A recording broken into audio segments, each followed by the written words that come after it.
Ja, velkommen til Hardanger Fartøyvernsenter. Denne filmen er tatt opp på høsten 2010. Og gir et lite blikk av hva en kan møte når en kommer som gjest. Blant annet kan det komme en roende inn fjorden etter å ha vært ute med en av robåtene våre som vi leier ut. Her ser vi robåtene, vi ser Vikingen, Mathilde og noen tømmerstokker som skal bli til master. De er ikke der lenger. Og her ser vi gavelbåten som ungdommene våre bruker flittig.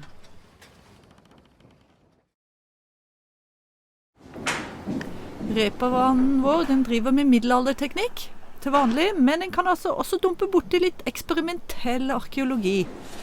Her er det repslageren som lager vikingetau av selskinn. Og her er vi i mykgjøringsprosessen, sånn at de her skinnene skal bli mykt og godt som tau. Her legges tauet for hånd. Det er en veldig gammel teknikk.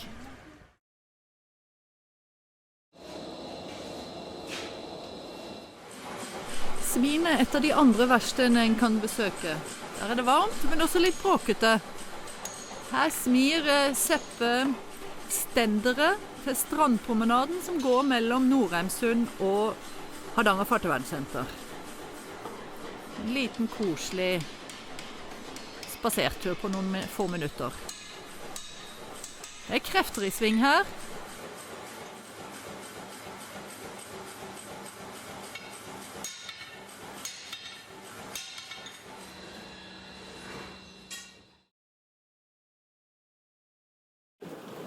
Her ser vi Arnafjord, en verdig gammel handelsreisende båt. Hun var veldig staselig, men det er bare så vidt vi ser spor av det. Hun er i en skjebb i forfatning her hun lå og ventet ved Fartøyvernsenteret. På kom på slipp. Her har de skiftet en del allerede, og vi kan følge prosessen. Her er det klart for dekkslegging, og her er det skutesida som drives.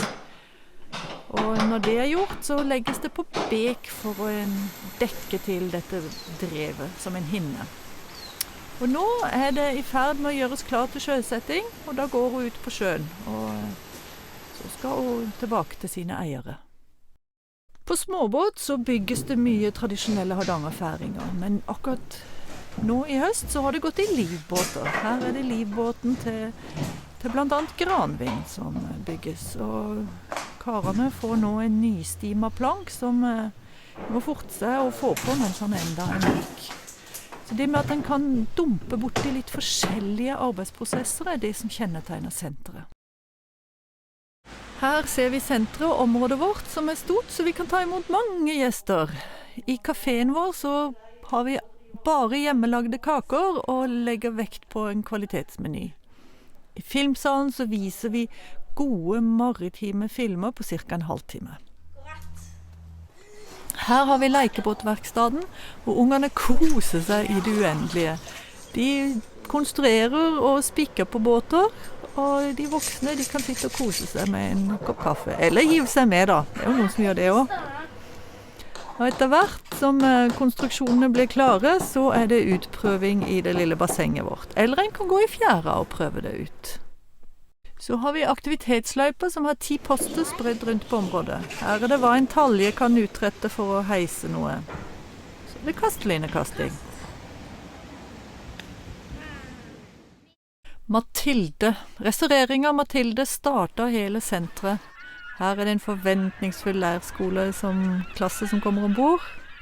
Vår og høst så er det leirskole, og om sommeren så går Mathilde ut til kysten og seiler kystsafari langs norskekysten.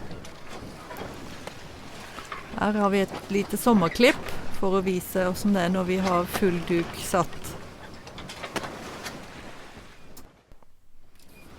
Faun, vårt nasjonale klenodium som ble eid av Einar Mikkelsen, sønn til Christian Mikkelsen. Her ser vi jo på fjorden om prominente gjester ombord, og det egner hun seg jo absolutt til. Faun kan ta 12. Her er det kongen og dronningen som kommer til Gamlehaugen. Her ser vi 3 av våre 4 robåter som vi har til utleie, som kjempefine å ro ut til den lille holmen vår som ligger her i havnebassenget. Her har vi en gjeng studenter som ute og ror. Og det fantastisk å oppleve når folk får den her driven i roinga. Det ligger rytme i det.